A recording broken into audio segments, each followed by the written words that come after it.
पहुंच चुका है अगर मगर की कंडीशन के बेस पे और रन रेट के आधार पर भी।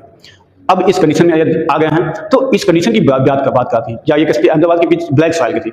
वही कंडीशन उस समय भी थी जब 2023 विश्व कप के फाइनल में खेला गया था। उस समय भी पिच फर्स्ट डे टाइम में बिहेव सही तरीके से नहीं कर रही थी, लेकिन नाइट टाइम में भी यहाँ पे आकर बिहेव सही तरीके से नहीं कर रही थी। लेकिन जरूरत के हिसाब से, ओवर कॉन्फिडेंट के हिसाब से लगता था कि हम तो जीत जाएंगे, ये ओवर कॉन्फिडेंट ही इस मैच को हराया। अदरवाइज इसको एंकरिंग रोल के साथ प्ले करके खेलते इस मैच को जीता जा सकता था। लेकिन तारीफ यहाँ साउथ अफ्रीका भी करनी होगी, जिसने बहुत ही शानदार गेंदबाजी की और उस चीज को उस कंडीशन के बिहाफ पे यूज किया और मैच को 76 रन से जीतकर एक बड़े रन रेट का अंतर बना दिया भारत और अदर टीमों के बीच में। अब बात आती है कप्तानी की। कप्तानी भी पिच के कंडीशन के हिसाब से यूज करके की जाती है, जैसा कि रोहित शर्मा ने किया था।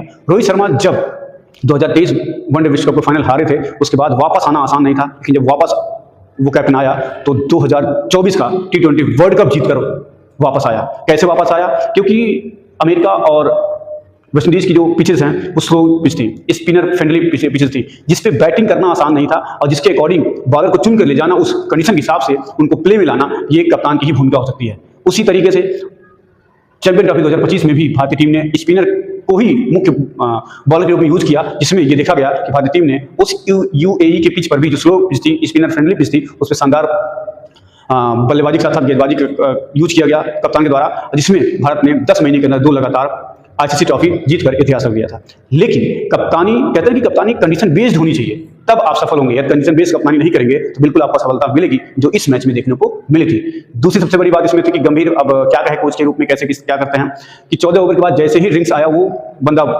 मैदान में आता है, हार्दिक और सिंधु को समझाता है कि कैसे क्या खेलना हो, तो वही जानते होंगे क्या समझाए होंगे और वही दोनों जानते होंगे किस तरीके से खेलना था। लेकिन अगले ही ओवर में केशव महाराज ने 3 विकेट लेकर पूरी भारतीय टीम की कमर को ही तोड़ दिया और मैच को वहीं खत्म कर दिया था। क्या समझाया क्या नहीं समझाया ये तो बात की बात हो गई, लेकिन बार बार प्लेयर को समझाना, बार बार सूचना देना, ये कहीं से भी सही नहीं है, किसी भी टीम के लिए भी सही नहीं है। खासकर भारतीय टीम में जो देखने को मिल रहा है इस समय कोच के आने के बाद से, तब से ये चीजें बढ़ रही हैं और भारत का रिजल्ट भी दिन प्रतिदिन नीचे जा रहा है, ऊपर आने के बजाय। एक T20 में अच्छा था, वो भी अब ये खत्म करने के प्रयास में है।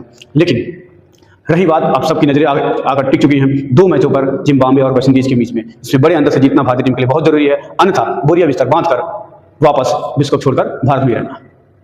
और जो प्रचार चल रहा था history, create history, repeat history and इस तरह का, वो भी भूल जाइए इस तरह के खेल की बिहार पे। तो आने वाले दोनों मैचों में ये उम्मीद की जा रही है कि इंडियन के साथ बड़े स्कोर खड़ा करें और मैच को जीतकर अपनी संभावनाओं को बनाए रखें सेमीफाइनल के लिए, नहीं तो फिर भूल जाइए विश्व कप की ट्रॉफी को यहां से वापस जाने के लिए। तो इस तरह की कंडीशन में आती है। मिलते हैं आपसे अगले कुछ अपडेट के साथ, तब तक के लिए जय हिंद, जय भारत, वंदे मातरम।